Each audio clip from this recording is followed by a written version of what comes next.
How does data affect your life quality and ability to run a business? Hi guys, I'm Stefan Kløvning, the founder of Raffles Ambassadors and Norwegian Data Management Bureau.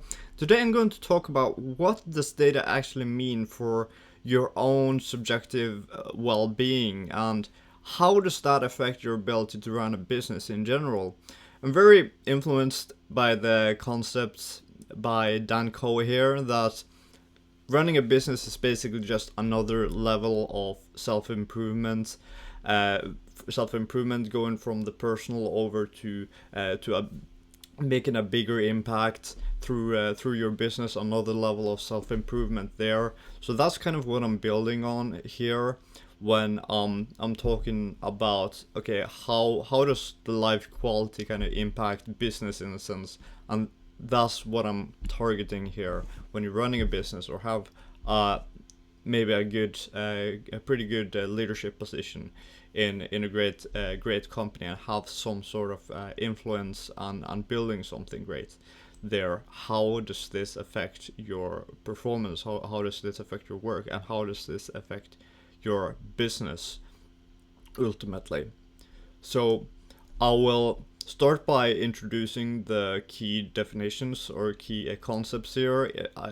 Here, data will be defined as information collected for analysis, and life quality as the subjective measure of well-being and happiness. And what I want to present here is the concept of data as feedback. It's essentially that something is happening in reality, something is happening in the world, or something there's something you have done or something that business has done that you want to get an overview of, okay, what has actually happened and what has been the results of that. And this, by keeping track of that, it can be much easier to be self-aware and or aware generally of what is happening and getting that feedback of what is going well, what isn't going so well, and from there you get the chance to take steps from actually improving something. So that I think is an important part of the feedback aspect of data, that it allows you much better overview of what how well you are performing, and you can assess that up to and compare it to where you actually want to be. So there are some examples we can mention from both personal lives and business.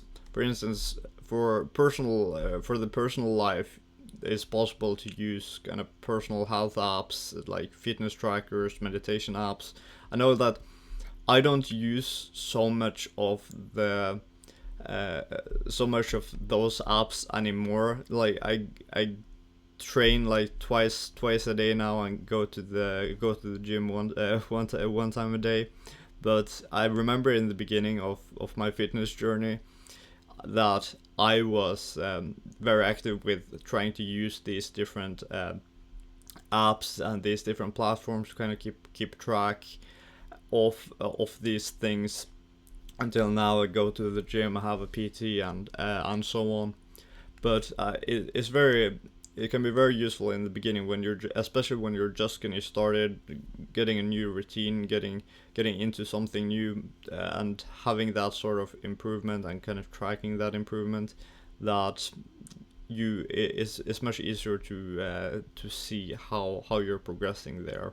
And for instance, another example can be monitoring daily steps or monitoring your workouts and so on. And in business, uh, a core example can be customer feedback data. So driving product improvements based on what are the customers actually saying about these products and what do they want improved on them.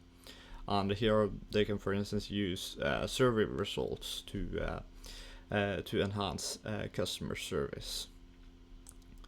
And another concept I want to bring up as well is data as the foundation of decision making. So as data is generally feedback. You're getting feedback from either the market or feedback from what you're doing, the actual results and consequences of what you have done or what the business has done. Then it should also play a role in what kind of decisions you make forward, what has worked or not worked before, and you see that from the data, that allows you much more clearly to see what you should or what you shouldn't do forward.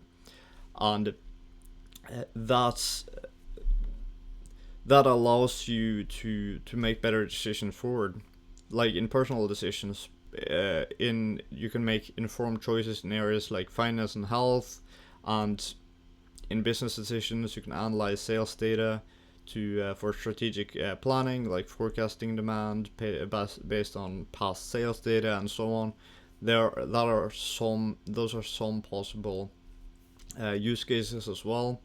And then in the fourth example, I want to go into the emotional resilience part as well, that it can actually improve your emotional resilience to be able to like address the real consequence, the real result in the numbers, in the data, if you are that you actually have to confront what is being presented right in front of you. And I remember this concept from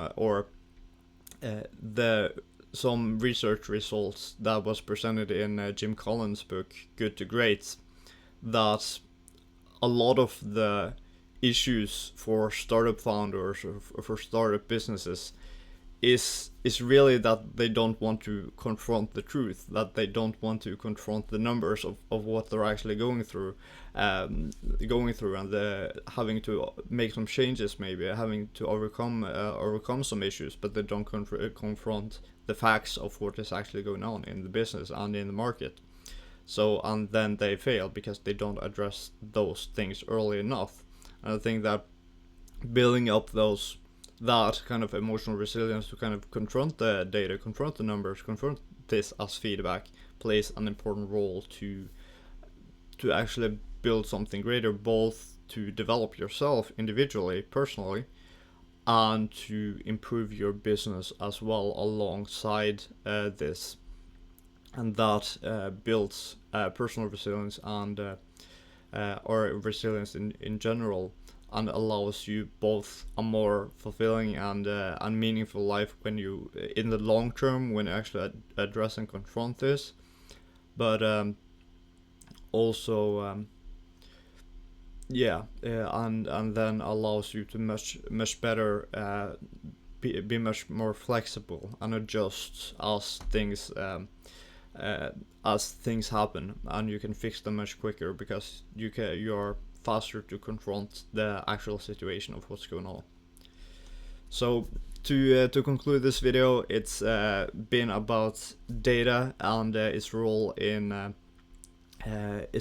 general in as feedback, like data aids for improvement, and data-driven decisions can lead to better outcomes, and then emotional resilience is supported by understanding and confronting, not least of all,